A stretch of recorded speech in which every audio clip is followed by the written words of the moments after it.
vamos a hacer es, vamos a hablar de este contenido, cuál es el estado actual de las tecnologías en digitalización. Segundo punto, las observaciones al documento proyecto de reingeniería para el sector saneamiento presentado por OTAS, lo va a hacer el señor Rubén Alcalá, el ingeniero Alcalá. Vamos a hablar también de las EPS eficientes al siglo XXI, una propuesta de hoja de ruta de digitalización de EPS, unas conclusiones y unas recomendaciones. Vamos a comenzar con el primer punto, que es el estado actual de las tecnologías en digitalización.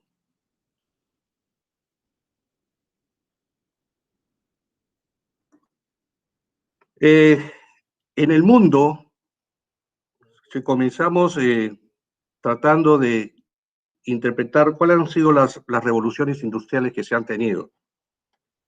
Y en el primer momento se tuvo la primera revolución industrial que hubo fue la creación de la máquina de vapor.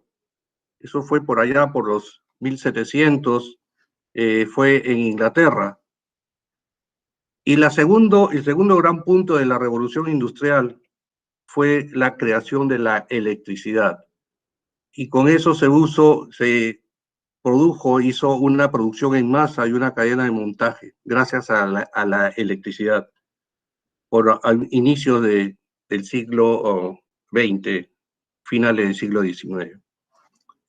La tercera gran revolución fue la creación de la informática, con la automatización, tecnología de información y comunicación. Fue por allá por los 60s, 70s, donde se introdujo un auge de la informática que nos alivió una serie de pasos en la parte industrial. Pero el gran salto que está dándose ahora es a raíz de la digitalización.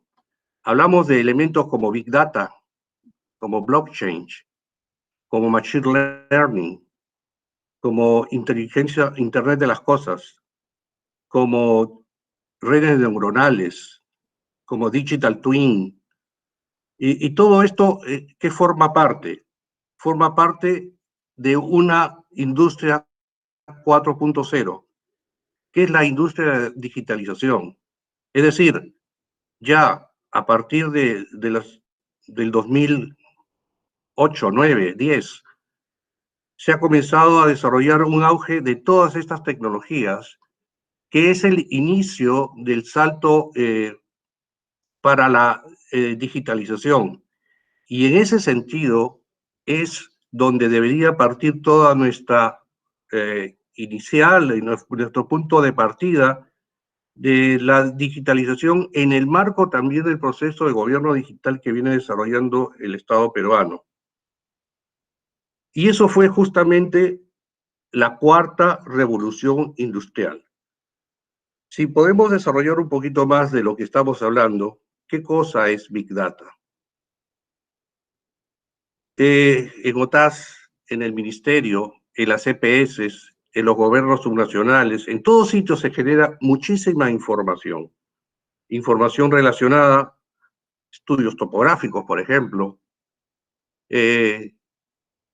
estudio de suelos, presupuestos, partidas, precios unitarios, rendimientos, toda esa data de muchos estudios, de todos estos estudios que se han realizado a lo largo de muchos años, prácticamente se tienen en forma aislada. No se tiene en forma resumida, en forma junta, en concreto, unida. La ejecución de las obras también no sabemos en qué momento se terminó, cómo se realizó, la maquinaria y los equipos, cuántos equipos tenemos, en qué momento tenemos que hacer un cambio de un equipo de bombeo, en qué momento tenemos que hacer una modificación cuando haya perdido eficiencia, pero simplemente no lo tenemos considerado. Los usuarios, cuál es el comportamiento de cada uno de nuestros usuarios, hacia dónde va, cuál es la posibilidad a futuro del incremento de la demanda. cuál es el comportamiento final de todos ellos, cómo es el trabajo de nuestros activos, cómo lo podemos modificar, en qué momento tenemos la necesidad de cambiarlos, pues todo eso, los análisis de laboratorio, por ejemplo, ¿qué pasaría si yo supiera los análisis preestablecidos de una toma de muestras de aguas residuales que llegarían a un punto para definir una planta de tratamiento? ¿Cómo, en función de qué lo defino? ¿De los análisis pasados? Acordémonos que el COVID ha cambiado la vida. El COVID ha modificado todo nuestro comportamiento. Antes del COVID era una cosa. Después del COVID tenemos que ser proactivos y definir acciones totalmente diferentes de lo que presuponía antiguamente. Como hemos visto hace un momento en la sesión, tenemos muchas dificultades justamente de buscar nuevos profesionales que se integren a la industria del agua, y no lo podemos hacer porque no tenemos cómo y no hemos cambiado o no hemos podido cambiar todavía los requisitos que necesitamos para ello. Pero con toda esta información, ¿qué hemos hecho? Hemos hecho muy poco con respecto a todo eso. Pero ¿qué debemos hacer? Debemos centralizar toda esta información en una gran base de datos distribuida que nos permita manejar toda esta gran información. El teléfono celular que nosotros tenemos, los smartphones, contienen muchísima más data que en su momento registraba la NASA para ir a la Luna. En un solo aparato manejamos más información de lo que manejaba la NASA. Todos esos aparatos se están juntando y eso es lo que llamamos el Internet de las cosas. Y se calcula que para este año 200.000 millones de aparatos van a estar conectados. Y eso es en una gran base de datos, en un gran Big Data.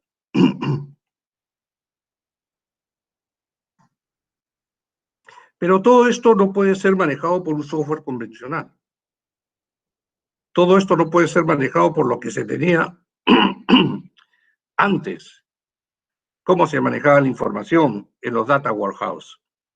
Ahora, lo que necesitamos es un nuevo concepto, que es un concepto para manejar enormes cantidades de datos generados por diferentes dispositivos y efectuar análisis de este conjunto de datos para detectar patrones de comportamiento y obtener medidas de rendimiento y efectividad. Eso es hacia donde debemos tender. Esta expansión de esta Big Data se ve reflejada que, mire, en el año 2010 se necesitaba invertir 5 millones de dólares para lanzar una campaña de procesamiento de datos. 10 años después, solamente se necesita $5.000. Y esa posibilidad de gestionar el pago de su uso en lugar de realizar grandes inversiones para su adquisición es a través del manejo de la nube. Todo debe estar generado en la nube. Y eso es la gran expansión y la gran posibilidad que nos brinda Big Data. Ese trabajo de conjunto masivo de datos. Y lo vemos directamente. Vemos que en Netflix, por ejemplo, Netflix nos indica cuáles son las películas que a nosotros nos gusta, porque ya hay un patrón de comportamiento que está definido en cuáles los gustos que cada uno tiene. O, por ejemplo, la gran base de datos de Twitter. Imagínense ustedes en todo lo que es el manejo, por ejemplo, de WhatsApp. Todos los días, ¿cuántas personas mandan un mensaje, una foto, un video? Y toda esa base de datos se sigue acumulando porque lo tenemos en el teléfono y se mantiene todavía en Google, Amazon, todas las informaciones en Dropbox, etcétera, etcétera, se mantiene con un gran conjunto masivo de datos.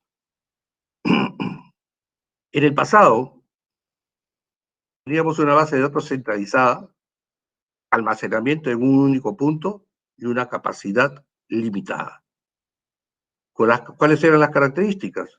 Si el volumen aumentaba, se necesitaba otra base de datos con mayor capacidad, y si la base de datos fallaba, se perdía la información. ¿Qué es lo que tenemos ahora?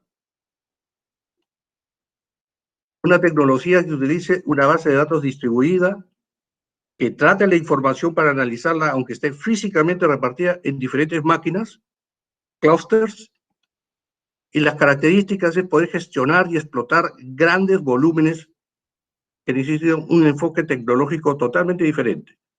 Una tecnología que utilice base de datos distribuida, que reparta la información en diferentes máquinas, blockchain, por ejemplo. Una tecnología que permita analizar inteligencia artificial y machine learning, o encontrar el conjunto de soluciones tecnológicas para poder almacenar, gestionar, interactuar y analizar volumen de información, que es Internet de las Cosas o inteligencia artificial. Las 5 Bs del Big Data es volumen, un conjunto de datos de origen gigantesco, tegabytes, nanotegabytes, etcétera, y que permita generar y almacenar una variabilidad totalmente diferente de todas las estructuras de datos. Antiguamente eran las tablas estructuradas, ahora son los ficheros semiestructurados, porque vienen de las máquinas, vienen de los sensórica, o los datos no estructurados, en forma de videos, de documentos, en forma de todo eso. Toda esa data se tendría que organizar y manejarla a una velocidad impresionante. Por eso el dato tiene que estar totalmente desligado de cualquier punto donde se centralice. Y otra de las características, que tenga veracidad, calidad de dato, que esta información pueda ser trazable, ya lo vamos a ver un poco, y que pueda tener valor del dato. Si extraigo valor del dato, ya estoy compensando todas las necesidades que tengo en generar una gran base de datos de información.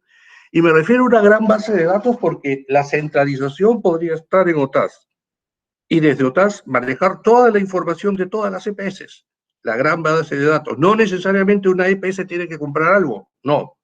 La EPS tiene que estar unida a la gran base de datos centralizada en OTAS, pero distribuida también. ¿Y cuáles son los retos? Arquitecturas tecnológicas en las EPS, almacenamiento de información, procesamiento para sacar provecho del Big Data y de las nuevas herramientas existentes, analítica para usar los datos y definir estrategias, Business Intelligence, que es el enfoque tradicional. Ya vamos a ver cuál es la diferencia entre Business Intelligence y Big Data, y el capital humano. El capital humano tiene que ser parte importante de estos perfiles. No significa que con esto se van a perder puestos de trabajo, al contrario, se van a generar mayores puestos de trabajo. Consultor de Big Data, arquitecto de Big Data, el científico del dato, y muchas nuevas generación de empleos que van a generar con respecto a todo esto. Todo tiene que estar basado en la cultura del dato. El dato tiene que ser generado, analizado, distribuido, conectado con toda la información, que ya lo vamos a ver más adelante a qué se refiere toda la información. Y esto nos va a permitir transformar el modelo de negocio que lo tenemos de una forma tradicional a una forma totalmente diferente. ¿Qué cosa es Business Intelligence? ¿Y cuáles son sus procesos?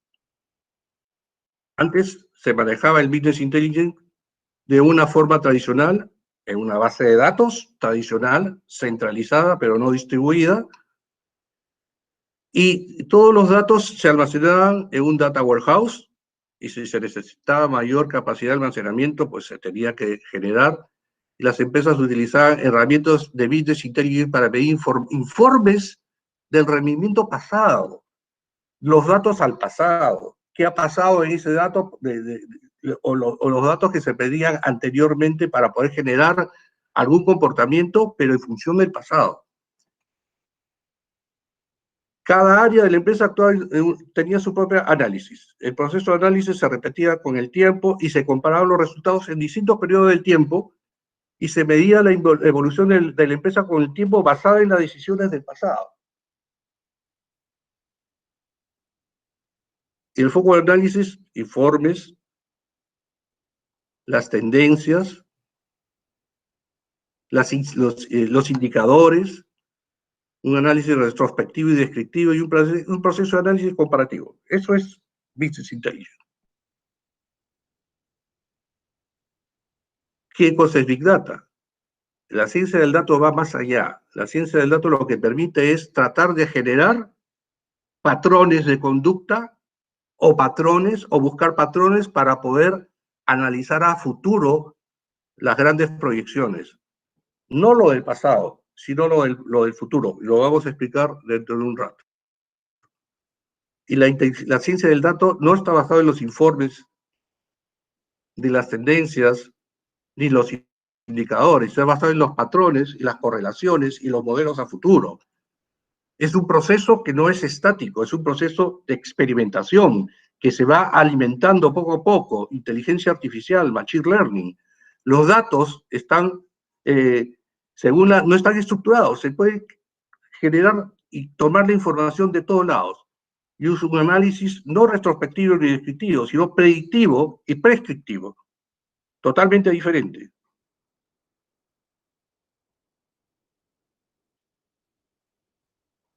La experiencia que se tiene se necesita, pero no está basado solamente en la experiencia, sino va a estar basado en una base de datos que nos incorpora para generar patrones y para generar a través de estos patrones las tendencias del futuro. ¿Qué cosa es blockchain? Blockchain es una tecnología revolucionaria que permite intercambiar información y realizar transacciones entre dos o más participantes. A ver, ¿qué significa esto? Blockchain, una cadena de bloques. ¿Y por qué la cadena de bloques? Porque este bloque que genera una información tiene tres partes. La primera parte, la información. La segunda parte, el hash, que se genera, es un número único de este hash. Este es un solo número, pertenece a este bloque. Y también tiene el hash del bloque anterior. A ver, ¿qué significa? Supongamos que yo tengo el cuaderno de obra. Y el cuaderno de obra es un cuaderno que se escribe, pero ya se ha desarrollado que tiene que ser un cuaderno de obra digital. ¿Qué pasaría si el cuaderno de obra lo pongo en un blockchain? Entonces, el cuaderno de obra, la primera página, es un bloque que tiene la información, que tiene su número de hash y tiene un número de hash del anterior. Si la primera página no tiene un bloque anterior, pero comienza a generarse todos los bloques de todas las páginas de este cuaderno de obra. Y este cuaderno de obra no solamente se queda en una sola computadora, se queda en muchas computadoras. Entonces, si alguien quiere romper ese cuaderno de obra o quiere escribir en una computadora, inmediatamente se ven reflejadas en todos los bloques y dice, no tiene el número que ha sido designado para ese bloque.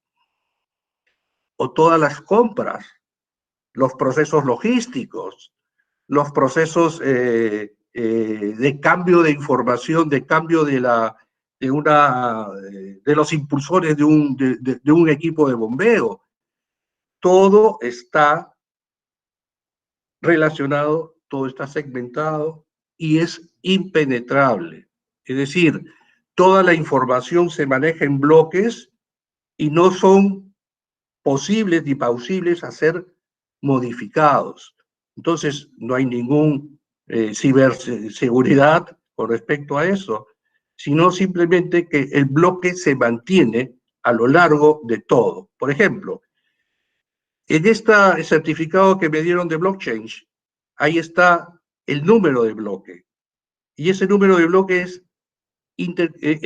nadie lo puede modificar. Si ustedes van a entrar, por ejemplo, esto está en mi LinkedIn, verifica, van directamente a la universidad que me dio este certificado, y si alguien quiere cambiar mi nombre, pues va a modificar ese número del hash que aparece para cada uno del blockchain. Así, con esto se puede verificar y se puede poner toda la información relativa a toda la empresa o las empresas, y entonces toda la data se tendría almacenada.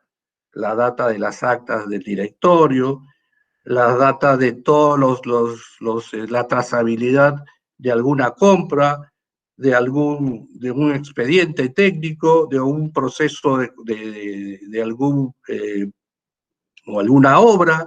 Entonces, todo está amarrado, todo estaría totalmente indescifrable, por decirlo de una forma. No se puede romper esto. Esta es una de las formas que se tiene en esta gran base que forma parte de la industria 4.0. La inteligencia artificial. ¿Qué cosa es la inteligencia artificial? Cualquier cosa que hace que las máquinas actúen de forma más inteligente. Ejemplos, por ejemplo, si yo introduzco una serie de fotografías de aves a la máquina, eso significa que la máquina va a reconocer cuando vea la fotografía de un ave, ave. Si ve de otro animal, pues no es ave. Y eso es una forma, una característica de una forma de creación de patrones. Si yo a la máquina comienzo a meterle una serie de información y le digo, ¿cuál es el patrón de todas las aves que han salido en esta información que le he dado? Pues me sale el número de aves. Pero, ¿qué pasa si yo le meto todo tipo de información? A ver, vamos a ver. Por ejemplo, si yo tengo en una ciudad la carga orgánica de esa ciudad, y en esa ciudad tengo identificados los comercios, identificados los restaurantes, identificados los chifas, que son los que más carga orgánica me generan, por los patos que se producen. Si yo tengo identificado las industrias que están, si tiene una industria de papel, si tiene una industria de curtiembre, si tiene una industria textil, todos esos me generan una carga orgánica específica. Y yo puedo, en función de esa carga orgánica, verificar o poder proyectar qué tipo de planta de tratamiento de aguas residuales necesito ahí. Y los patrones los puedo generar en todas las ciudades del Perú. Y cuando me modifico un patrón, identifico que acá ha habido un cambio. Entonces yo ya no estoy trabajando en lo que yo tenía en esos análisis de laboratorio anteriores, no, yo me estoy yendo hacia el futuro. Lo que necesito de acá al futuro es otra cosa, otro análisis totalmente diferente, patrones generados en esta gran base de datos o esta inteligencia artificial. IBM, que está acá abajo, dice, Watson es un generador de inteligencia artificial y cualquiera lo puede utilizar. Por ejemplo, en salud, hay lo que aparece acá, por ejemplo. ¿Qué cosa es?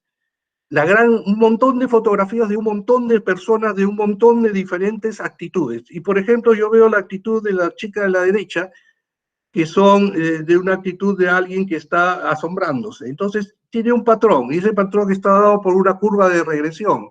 Y esa curva de regresión me identifica que los patrones de la cara, si esa cara está asustada, si esa cara está emocionada, si esa cara está feliz.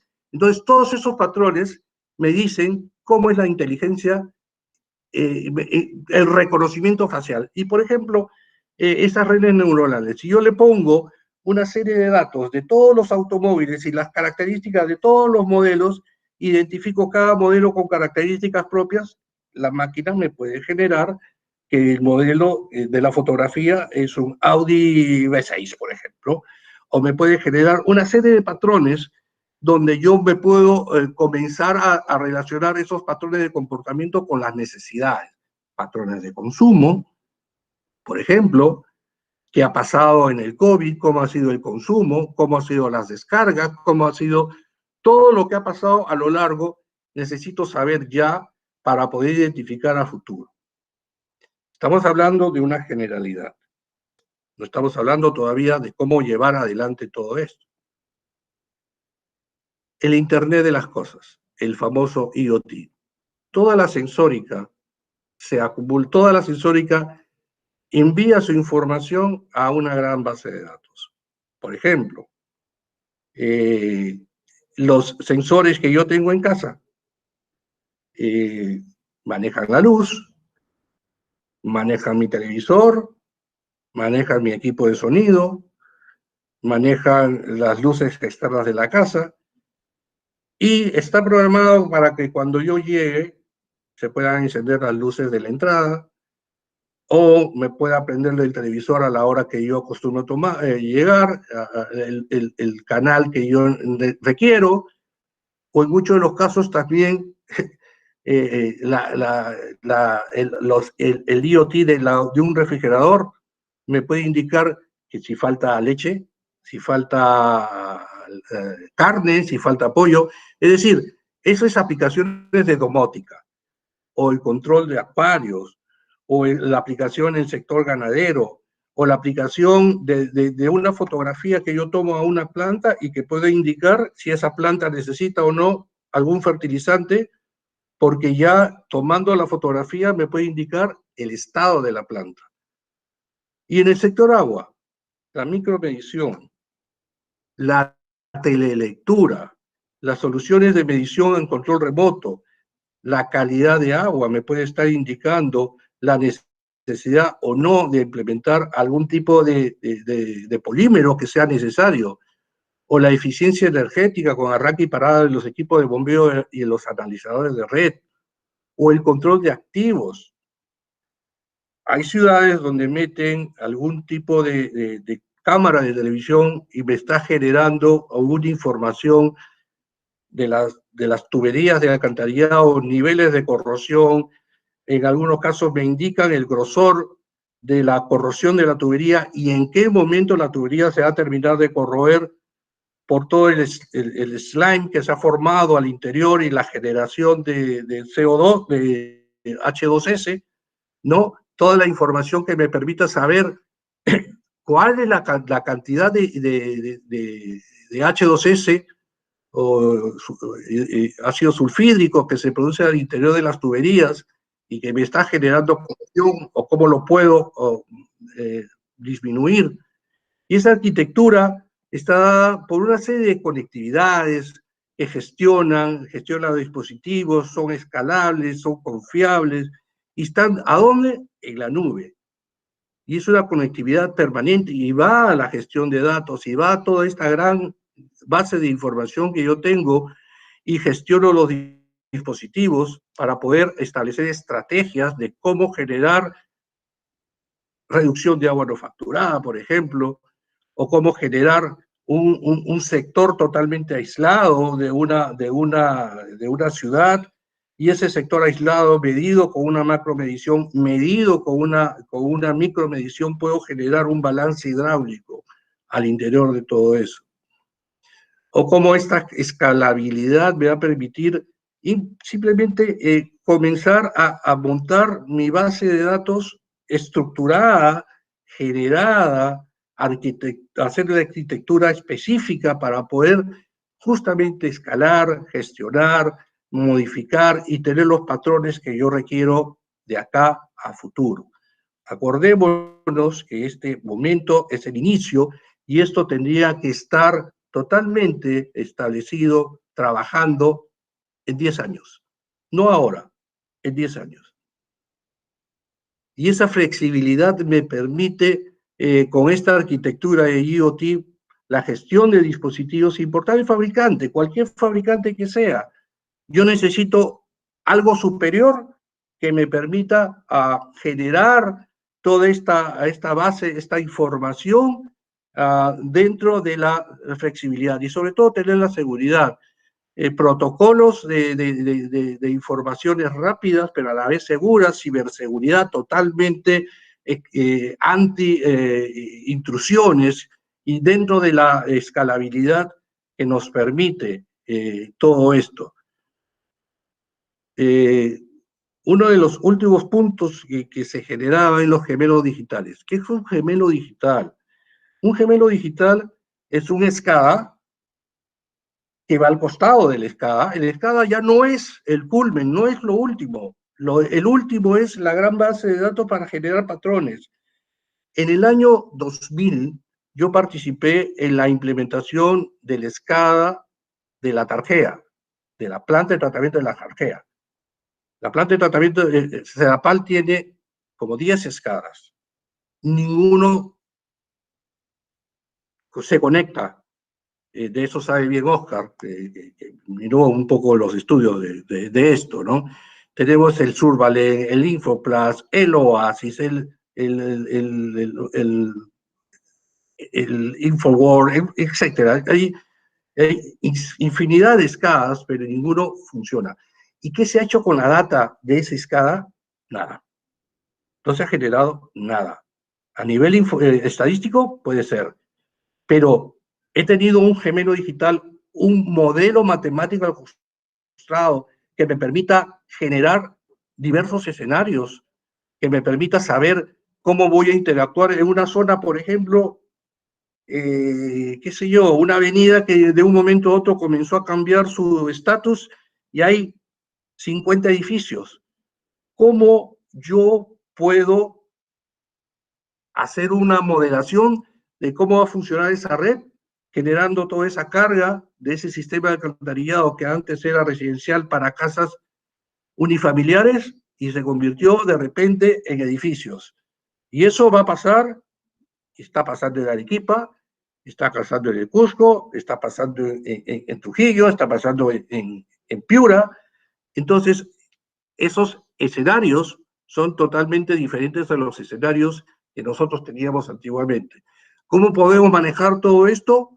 Con un gran gemelo digital que se encarga de recibir información de los medidores, del Internet de las Cosas, de la inteligencia artificial, de Big Data, y ese gemelo puede intervenir en las redes 24 horas. Yo tuve la oportunidad de ver un gemelo digital visitando la ciudad de Valencia y cómo este gemelo digital permite manejar todas las incidencias operativas en ese sector. Yo quiero dar paso en este momento a Rubén para que nos pueda hablar sobre la ingeniería presentada por el documento de OTAS.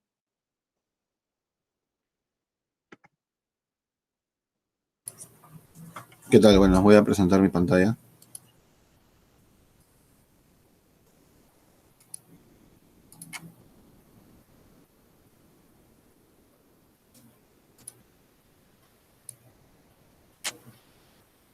Sí, como decía el ingeniero Uchuya, nosotros hemos leído el documento, el draft que mandaron, y hicimos este trabajo en conjunto.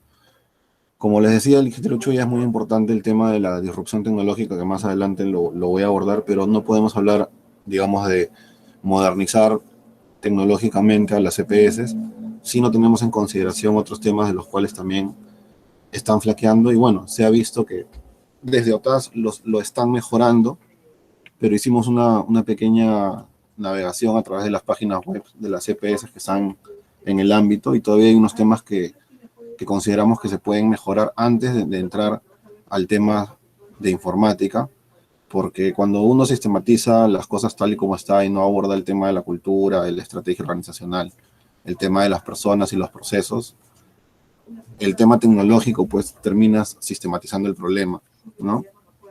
Hay temas como los organigramas que todavía son diferentes, los reglamentos incluso de organización y funciones, el tema de los procesos, que bueno, el tema de los procesos hay a nivel nacional y a nivel mundial grandes firmas auditoras que nos pueden ayudar en esos temas, más que de repente que nosotros mismos tratemos de abordarlo, porque bueno, estamos hablando de una iniciativa que es única y es un hito histórico en la realidad nacional. Igual con la gestión de proyectos, y es muy importante la gestión del conocimiento. No nada hacemos tratando de implementar algo ahorita si no dejamos una buena gestión del conocimiento, que de repente cuando las personas que están a cargo del proyecto se vayan, esto se olvide, ¿no? Y el talento humano es muy importante, ¿no? Como decía el ingeniero Chuya, el tema de mejorar los salarios, promover líneas de carrera, políticas de retención del talento, para que las personas se queden en las EPS y no se vayan luego de repente a los gobiernos locales o a los gobiernos regionales, porque es un trabajo a largo plazo, ¿no?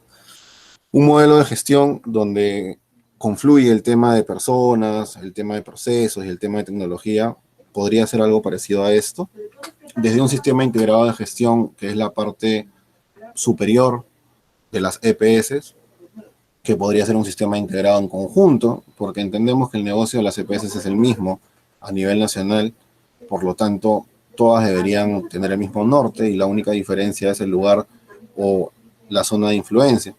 Podría haber un sistema integrado a nivel general, supervisado por OTAS, donde vean temas, por ejemplo, de calidad, donde vean temas de seguridad y salud en el trabajo, temas de seguridad de la información, etcétera, y luego bajar por la gestión por procesos y la gestión del talento humano, ¿no?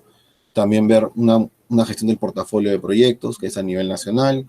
Cada una de las EPS es una pequeña gestión de proyectos, gestión de procedimientos. Esto tiene que confluir, obviamente, con la política de modernización del Estado, que te habla de gobierno abierto, de gobierno electrónico, la interoperabilidad que debe haber, que es como estas EPS no deberían ser islas, sino deberían estar interconectadas entre sí y obviamente con otras.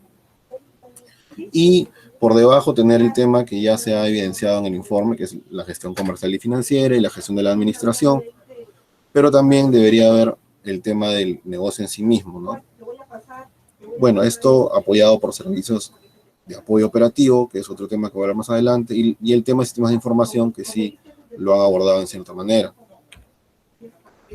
El Horizonte de Innovación Tecnológica, en realidad este es un proyecto que al menos mi persona lo venimos trabajando desde el año 2017, de repente las personas que estaban votadas desde antes incluso, y es muy probable que los planteamientos tecnológicos que se necesiten y se terminen contratando empiecen a funcionar en el año 2021.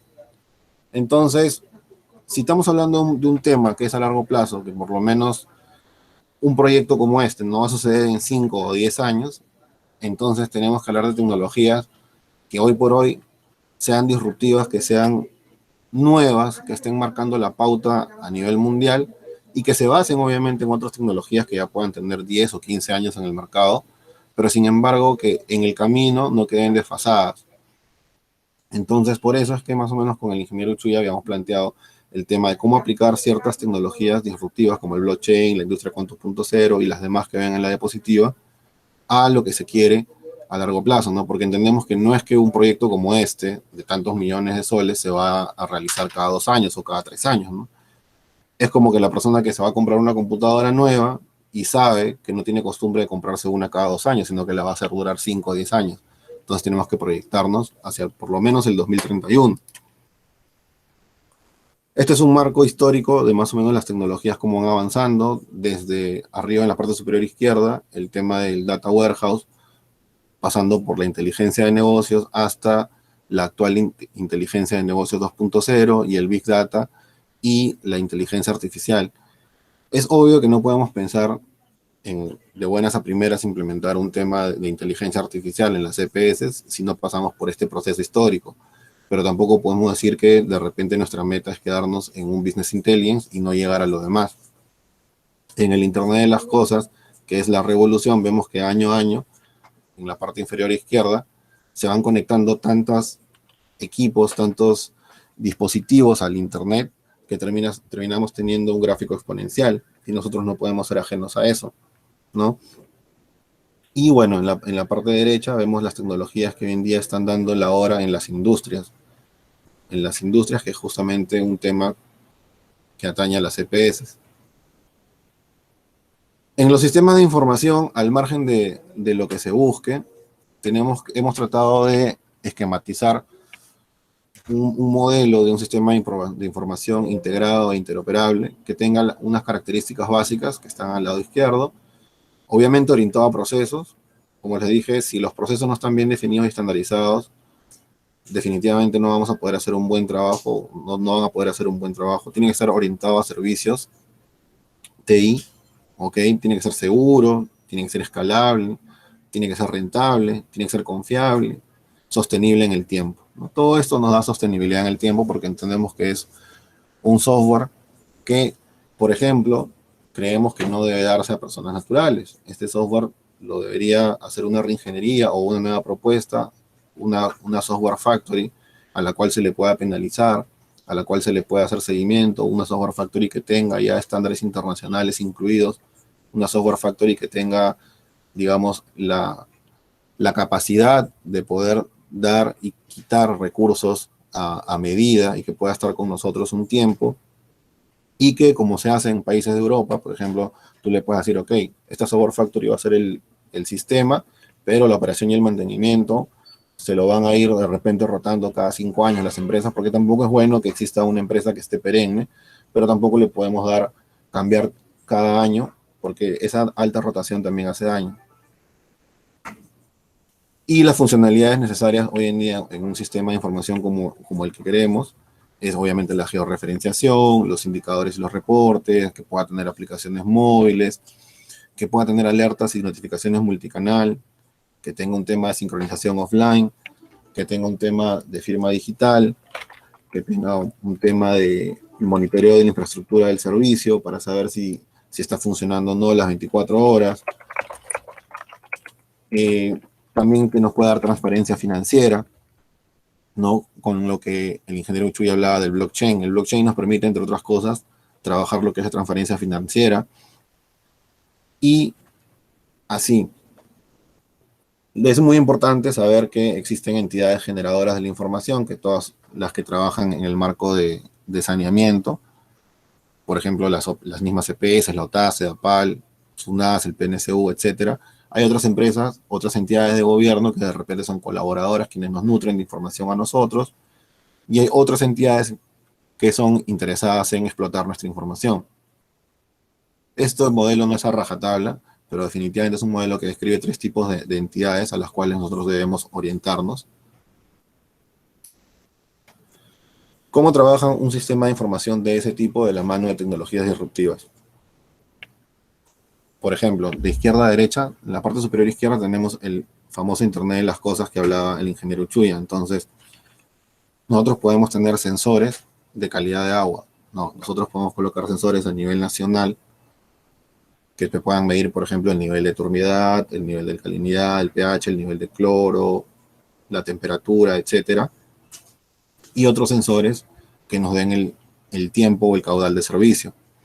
Hoy en día, donde la cobertura del Internet es casi total a nivel nacional y donde existen otro tipo de tecnologías para enviar información, la información puede viajar hacia un sistema en la nube por fibra óptica, puede viajar por 3G, por 4G, puede viajar hasta por mensaje de texto, no hay necesidad de que sea por Internet.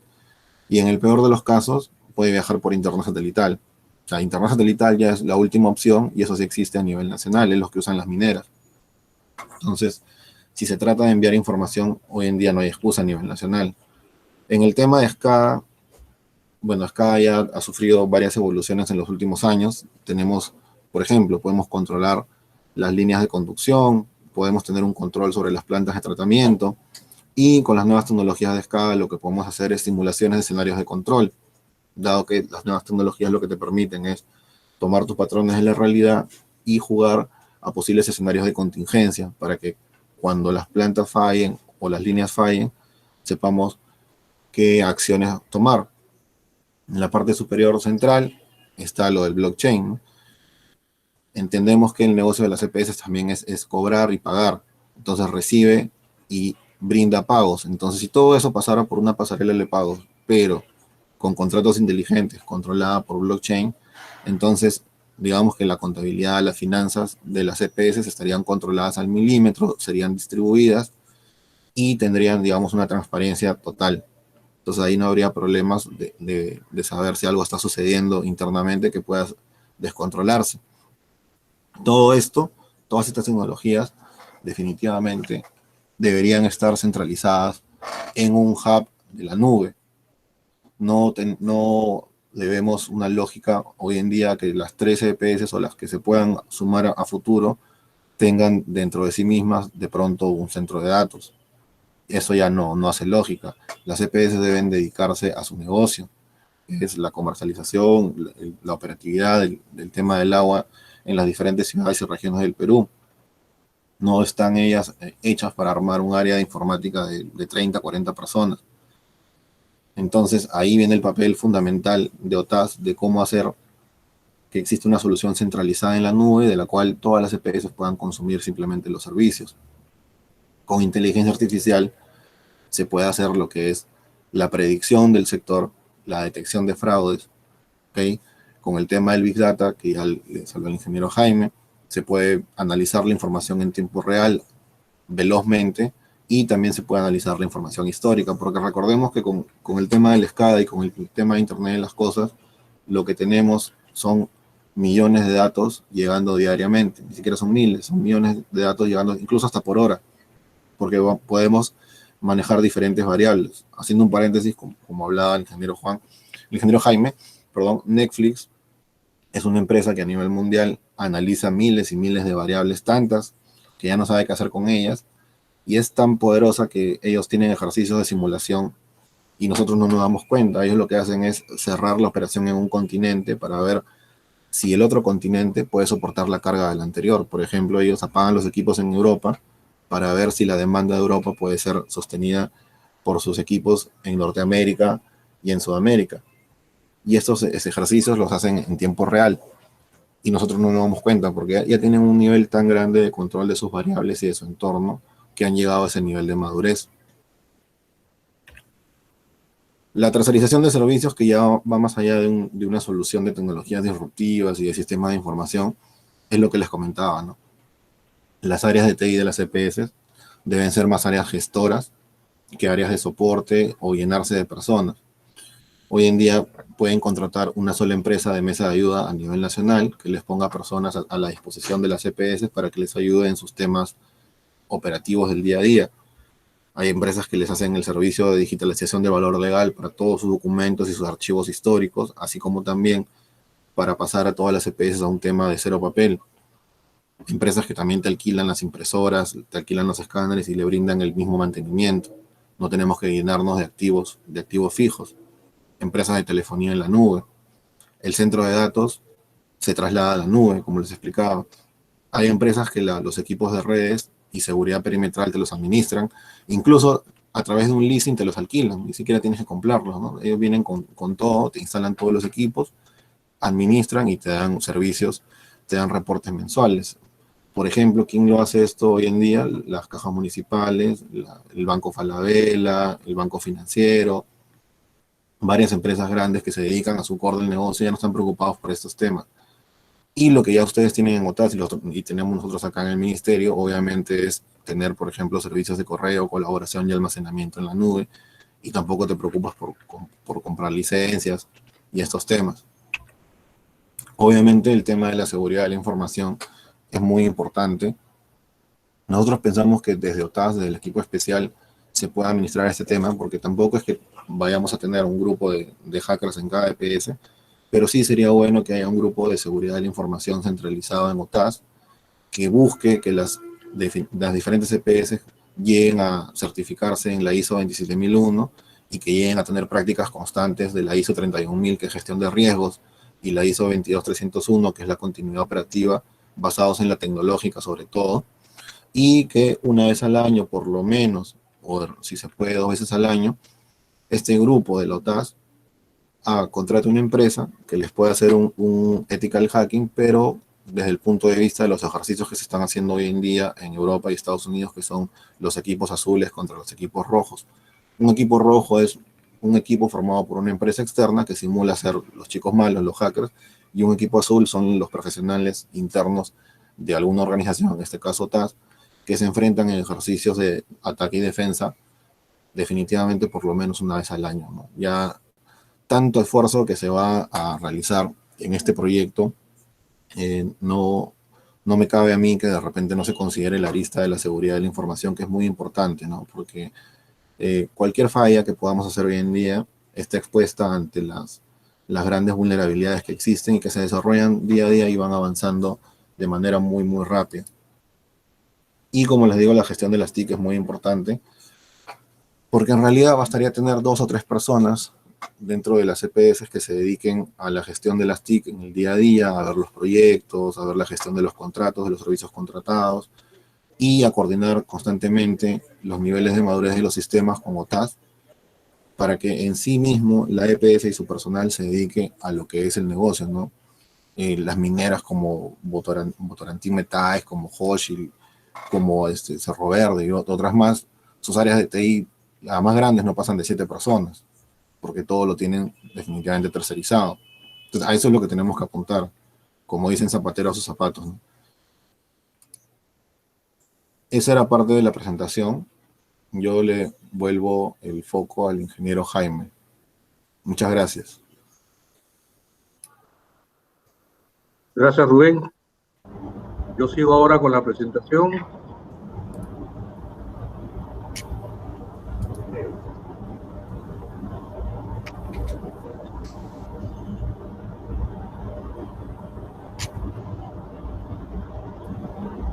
Hay un micrófono abierto, por favor. Ya, entonces, este tema que continuamos, este es un tema de EPS eficientes para el siglo XXI. Este es un curso que está dictando el Banco Mundial a través de la plataforma EDX, y yo les recomiendo a todas las personas que están involucradas con EPS que tomen este curso. Este curso es bastante elocuente, bastante significativo y te da apertura a todas las necesidades que tiene para ser una empresa eficiente al siglo XXI. El costo de este curso de certificarse, bueno, no necesitas certificarte, pero si quieres certificarte cuesta $25. Está bastante al alcance de cualquier persona. Pero ¿qué habla este curso? ¿Y cuál es la importancia de la eficiencia de las EPS? Miren, en Perú, 8 de cada 10 personas viven en una ciudad. Y la ciudad, el crecimiento de cada ciudad es del 2%. Y somos uno de los países de la región que mayor proceso de urbanización tenemos en los últimos años. ¿Esto qué significa? Que cada vez llegan más personas a las ciudades. Y este crecimiento es más rápido que la formulación de medidas de intervención necesarias para garantizar un desarrollo urbano sostenible, una generación de suelo urbano. Entonces, ¿estamos preparados para este fenómeno? Esto es la realidad. En muchas de las ciudades, casas muy precarias, en zonas orográficas muy difíciles, y que tenemos esta gran proliferación de asentamientos y de zonas urbanas no planificadas, condiciones complejas por tener una orografía muy complicada, dificultades de construcción en la infraestructura. Y esta población vulnerable no va a tener un pago para un servicio de agua, pero lo necesita. Lo necesita tanto que tenemos un espacio, no solamente en Lima, sino en muchas ciudades, de ayudas con camiones cisternas a estas poblaciones, y que en realidad esa ayuda no es viable. En algún momento tiene que acabar por los altos costos. Entonces, ¿qué tenemos que hacer frente a esto? Que estos costos son muy altos para implicar el servicio. Y como son costos altos, además tenemos escasez hídrica por el cambio climático. Nos compromete, nos involucra todo lo que es el fenómeno del Niño todos los años, en algunos más acentuado que en otros. Entonces siempre tenemos problemas de generación, de producción de agua, y sobre todo del acarreo de las aguas residuales. ¿Y qué debemos hacer? Para abastecer esta demanda creciente, resulta clave mejorar la eficiencia operativa de las EPS y reducir los altos niveles de agua no facturada, que es el agua que se produce, se transporta, pero que se pierde en la red y no se cobra. Muchas de las empresas se tienen entre un 40 y un 50% de agua no facturada. Si bien es cierto, el gobierno, el ministerio, a través de la modificación del decreto legislativo 1280, está generando posibilidades de que se puedan tener plantas de tratamiento de agua potable como de alcantarillado y reduciendo los tiempos de ejecución de los famosos plazos que se establecen para ejecutar un estudio de preinversión, un estudio de factibilidad, del expediente técnico, la ejecución de la obra, 10 años. En este momento tenemos la posibilidad de que las empresas puedan recibir el agua producida por cualquier organismo, institución, empresa, etcétera, tanto de agua potable como alcantarillado. Pero ¿cuál es el requisito fundamental? Reducir los altos niveles de agua no facturada, porque no vamos a poner una planta para poder poner al servicio de la población, pero el 50% no la podemos cobrar.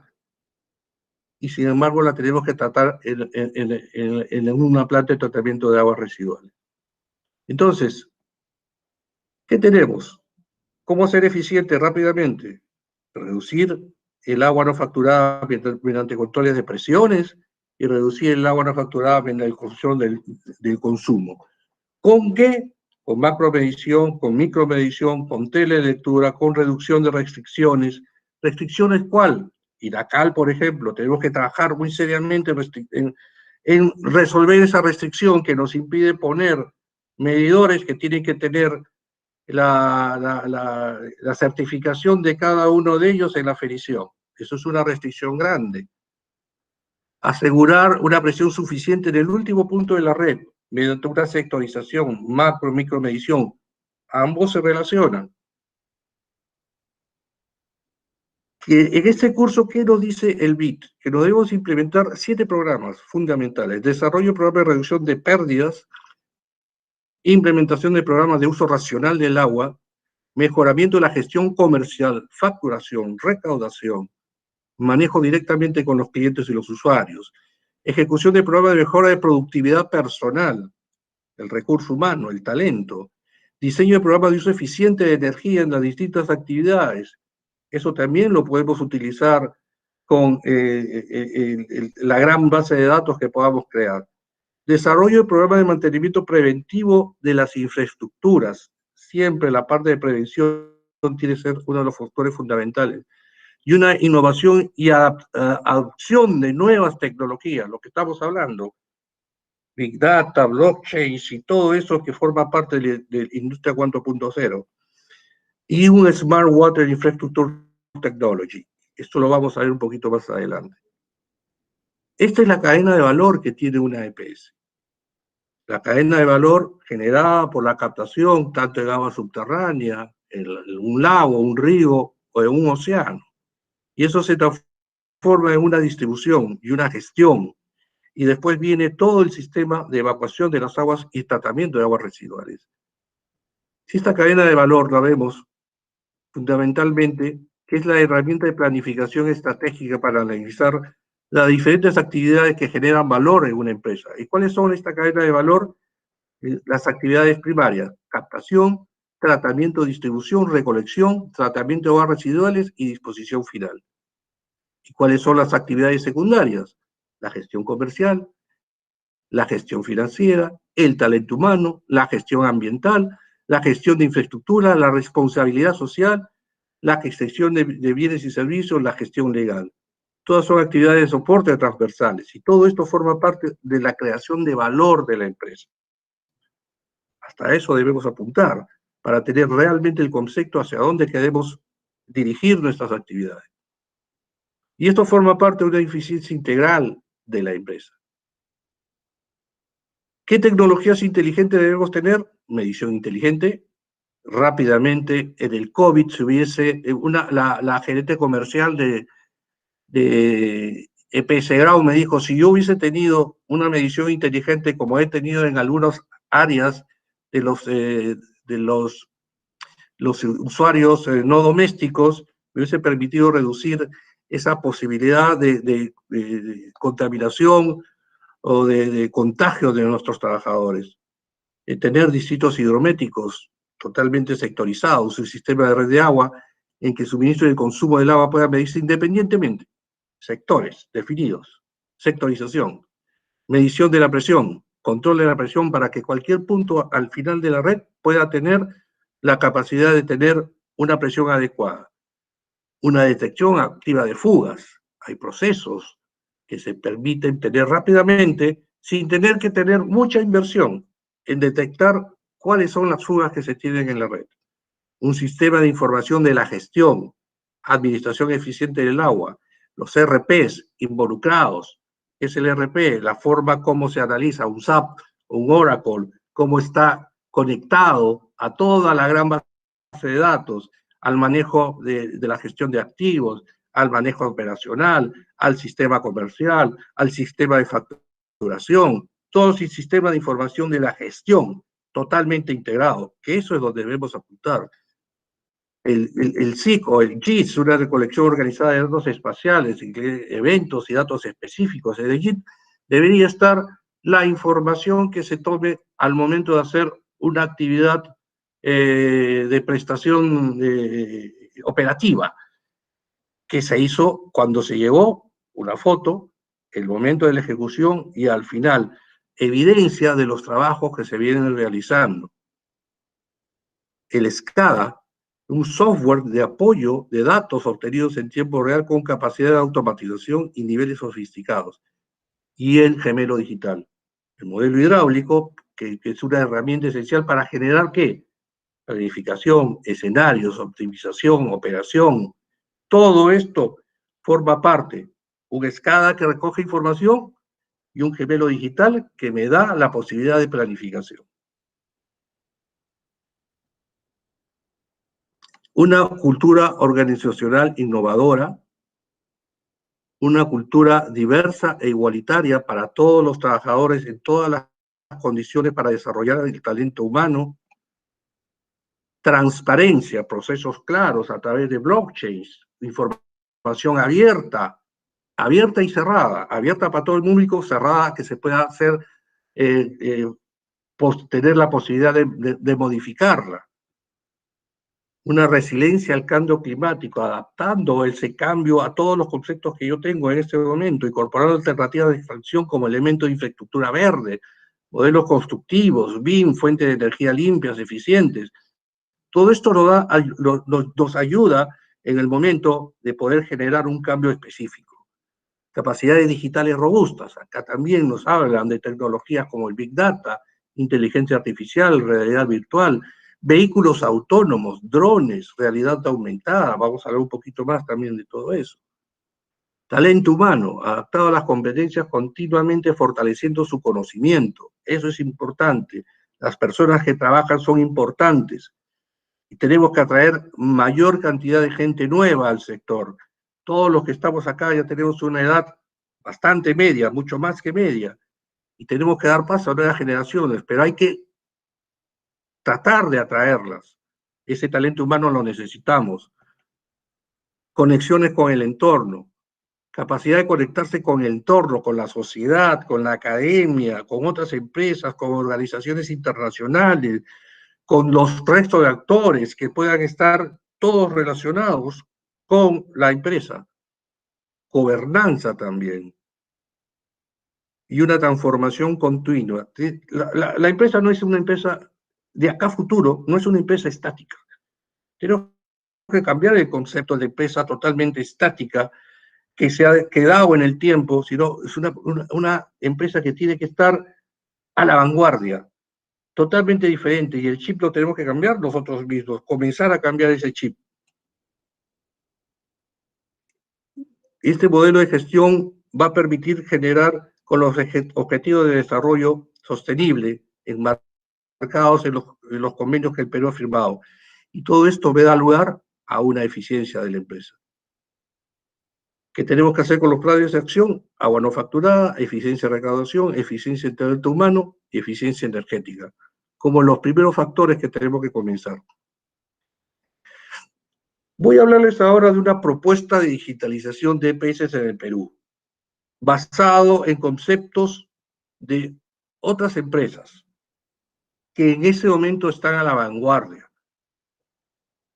¿Qué hizo Japón después de la Segunda Guerra Mundial y cómo se transformó en una sociedad, en una economía de punta? Después de la destrucción de Japón, de las bombas de Hiroshima y Nagasaki, con su aparato productivo desmantelado, con una injerencia militar de Estados Unidos dentro de sus fronteras, supo sacar adelante su economía basado en qué? Basado en tratar de jalar todas las tecnologías que se tenían en ese momento y comenzar, no desde cero, comenzar con un 11, después del 10 sigue el 11. ¿Ese 11 qué significa? Lo que otras personas han hecho bien, yo a partir de ese momento comienzo a generar valor. Y comienzo a generar valor de tal manera que la sociedad japonesa, con toda su forma y su idiosincrasia de ser, con su paciencia y también, por qué no decirlo, con su disciplina, sacó adelante todo ese modelo. ¿Qué significa esto? Significa que nosotros tenemos que tener un punto de referencia. Y el punto de referencia va porque nos podemos referir a las top que están en este momento. ¿Por qué no? Y sacar de ellos toda la información de cómo lo están haciendo, porque ya inventaron la pólvora. Nosotros no tenemos por qué inventarla. Nosotros, nuestro negocio es producir, ser eficientes, producir agua y estar al servicio de la comunidad. Nuestro negocio no es desarrollar dentro de nosotros una programación de algo que ya está en el mundo, ya está desarrollado. Los enlatados que en algún momento hablaba Oscar son del pasado. Esta nueva tecnología de Industria 4.0 está exponencialmente creciendo. No podemos quedarnos en el tiempo y desarrollar algo que podemos terminar en 1 o 2 años. No. Cada día que pasa estamos perdiendo tiempo. ¿Cuál es el ciclo integral del agua? ¿Y quién está involucrado? Normalmente es la captación, normalmente es el almacenamiento, la distribución, la recolección y la disposición final. Pero ¿quién es el factor fundamental que falta acá? El usuario. El usuario tiene que estar involucrado con lo que es su EPS. Y tan involucrado es que debería estar participando activamente en todas las decisiones de la EPS. La EPS no debe estar de costado de la población, debe estar integrada. Y debe estar integrada de repente, nosotros somos la vanguardia de repente de las Smart Cities. Comencemos nosotros con nuestro proceso disruptivo para generar una Smart City.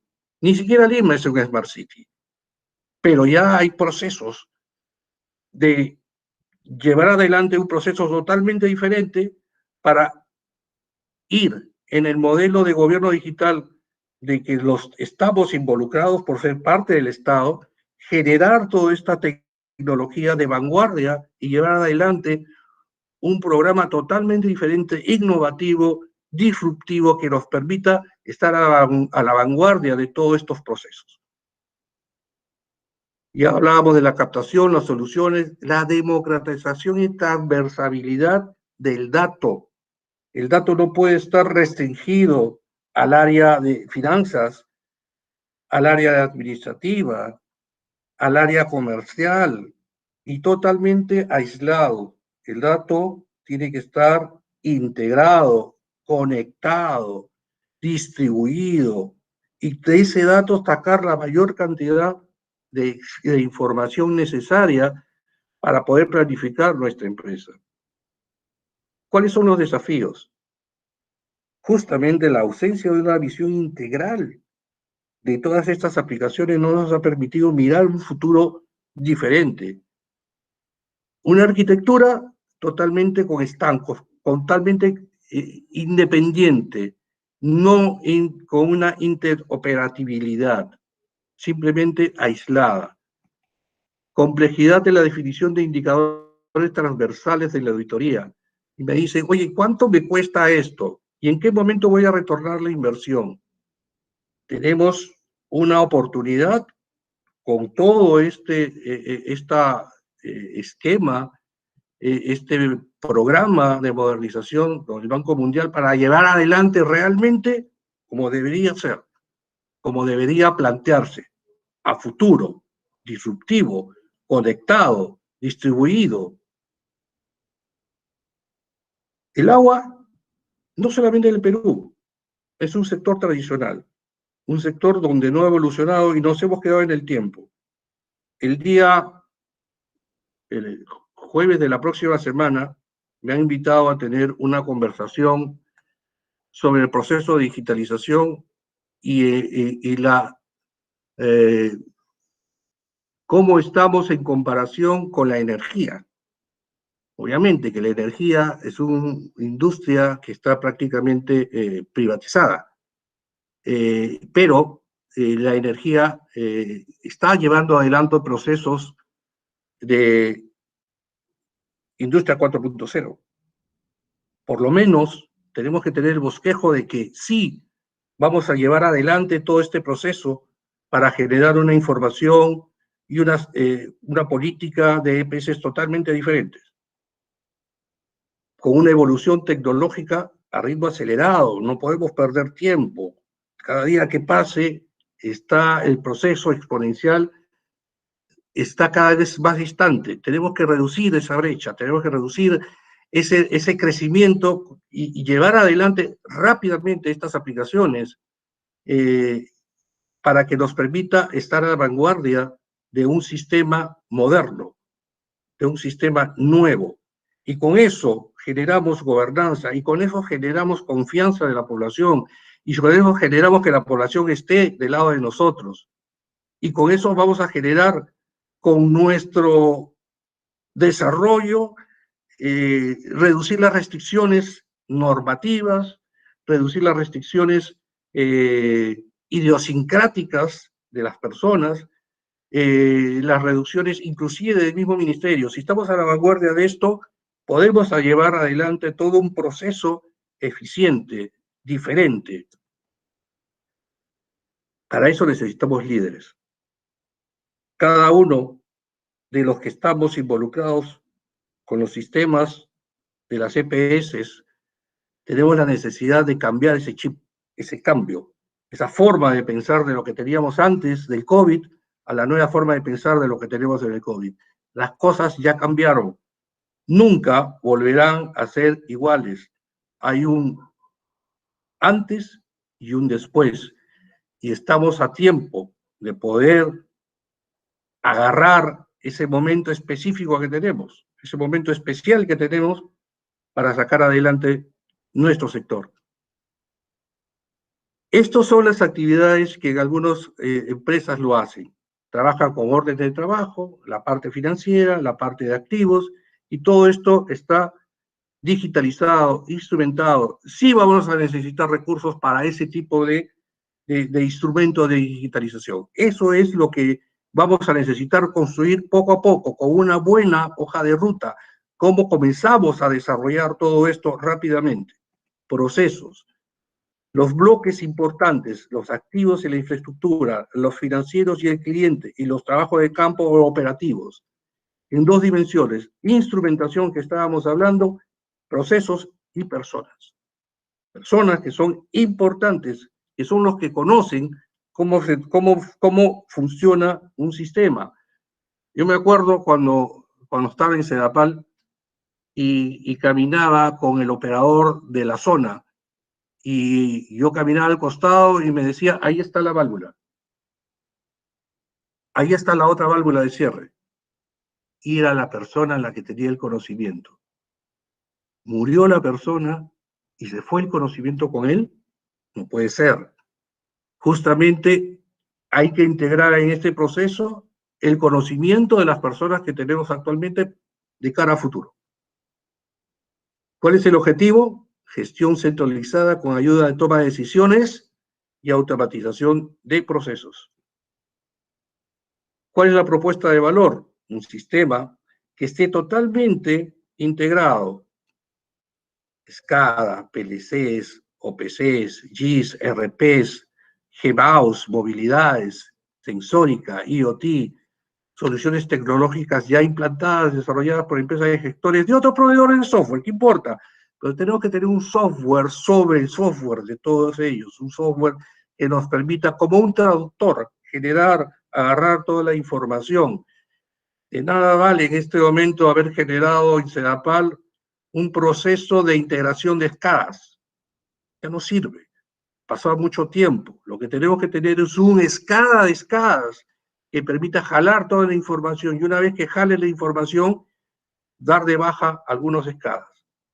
El Wonderworld, el Infoplas, el Survalen, el Oasis y todos los SCADAs que existen tienen que ser uno solo, transparente, conectado y que toda la data esté. El dato no se puede quedar en el SCADA tampoco. El dato tiene que generar a todo el proceso de la organización. Eso es el proceso disruptivo que tenemos que hacer. La definición de la algoritmia. Toda la algoritmia está basada en la analítica del dato. Son algoritmos que se van desarrollando para poder generar patrones. Y esa algoritmia la tenemos que tener en una forma. No, ya lo vamos a explicar en un momento. Esa algoritmia tiene que ser independiente a todos los proveedores. ¿Dónde va esa algoritmia? Acá, en el Smart Water Engine. Ahí es donde tenemos que tener toda la algoritmia con el Big Data. Para todo, el Data Lake es el proceso, ya no es el Data Warehouse, ahora se llama Data Lake, donde está toda la data que analiza el Big Data. ¿De dónde viene todo esto? De toda esta parte de acá. Los sensores, los PLC, con la adquisición de datos, una forma de manejo de datos, el Big Data que es con toda la algoritmia, ¿para qué? Para poder tener a unos terceros, por ejemplo, el Ministerio, qué sé yo, el Ministerio de Agricultura nos pide información, otros ministerios, el Ministerio de Economía también nos pide información, y estas características las tenemos que dar. Tenemos que ser agnósticos. Esta tecnología no se puede casar con ningún proveedor. Tiene que ser modular, crecer poco a poco, como un Lego, como un rompecabezas. Interoperable, que todos se tienen que comunicar. Basada en software libre. El gemelo digital fue desarrollado en EPANET. EPANET es un software libre, pero el software libre también tiene sus requisitos de modulación y todo eso. Entonces hay que basarnos en esos software libres para que pueda ser escalable y al final un proceso seguro, configurable, adaptarse a los requisitos de cada uno de la forma de los clientes que tenemos. Esta es una solución, por ejemplo, descentralizada con una visión holística, navegación jerarquizada, donde se resuelven todos los problemas de configuración de la empresa. Otra forma, donde se ve una visión global de todos los procesos. Acá están todos los procesos en diferentes pantallas donde se pueda tener información generada. Igual, procesos que se tienden, que formó parte también del desarrollo del COVID. En este caso, por ejemplo, la conectividad en módulos específicos, modos de SCADA, de fugas, de mediciones, de billing, que es la facturación, trabajo de campo, de clientes, de gemelo digital, y las interconexiones entre cada uno de ellos. Todo se interconecta, tanto en agua como en saneamiento, con módulos específicos, interconexiones en saneamiento también, un análisis integral de una agua no facturada, cómo se debe llevar adelante, Cómo el agua no facturada comienza con una notificación de eventos, con estos geófonos o con otro tipo de tecnologías de radares, de ultrasonido. Cómo la realidad aumentada te permite decir con tu teléfono y con el GIS cómo están las tuberías en ese punto y puedes ser capaz de poder con tu realidad aumentada ubicar la tubería y eso es un trabajo importante para las cuadrillas de operación. Como un SCADA te permite tener un telecontrol, te permite generar toda esa base de datos, te permite generar un diseño sinóptico de cada uno de tus procesos, donde te permite saber no solamente para poder reconocer, sino para poner los valores de sensórica específicos de cada sitio.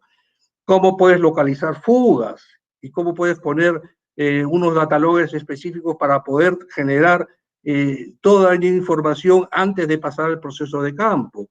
Cómo una gestión de activos te permite saber cuáles son las tuberías que están mal en todo el proceso y qué deberías cambiar y hacia dónde debe apuntar, porque no solamente es reducción de brechas, sino mantener tu infraestructura como debe ser, como en un planeamiento de renovación de activos, cómo puedes modificar y cómo puedes saber cuáles están trabajando bien con un proceso de inteligencia artificial también. Un proceso dedicado, un aplicativo a clientes, un aplicativo donde el cliente puede entrar y puede ver su factura y puede hacer su reclamo y puede hacer un seguimiento de los trabajos que están haciendo en la zona y cómo puede hacer una gestión de calidad. Todo el proceso tiene que estar integrado y los clientes tendrían que estar informados de lo que pasa también. Un gemelo digital que te permite conocer cómo está tu sistema general, como un proceso, una simulación de escenarios, si tú cierras una válvula, que es lo que puede estar pasando, si un pozo puede no estar operativo, qué puede pasar en toda el área, qué áreas pueden estar involucradas y en qué momento y en cuánto tiempo lo puedes llegar a poner antes del problema, cómo podría regenerar todo esto, un modelo de presiones, cómo están las presiones en todos los lugares. Y esto es importante, fíjense ustedes, cómo este trabajo permitió una evolución del COVID. En la semana del 17 de mayo prácticamente estaba limpio la ciudad. En la semana 31 también. En la semana del 14 de junio comienza un rebrote en algunas zonas. Y cómo ese rebrote se ha podido incrementar en toda la ciudad. Entonces, esta simulación permitió a esta empresa saber cuáles eran las áreas que estaban en peligro potencial de brote de COVID y cómo podían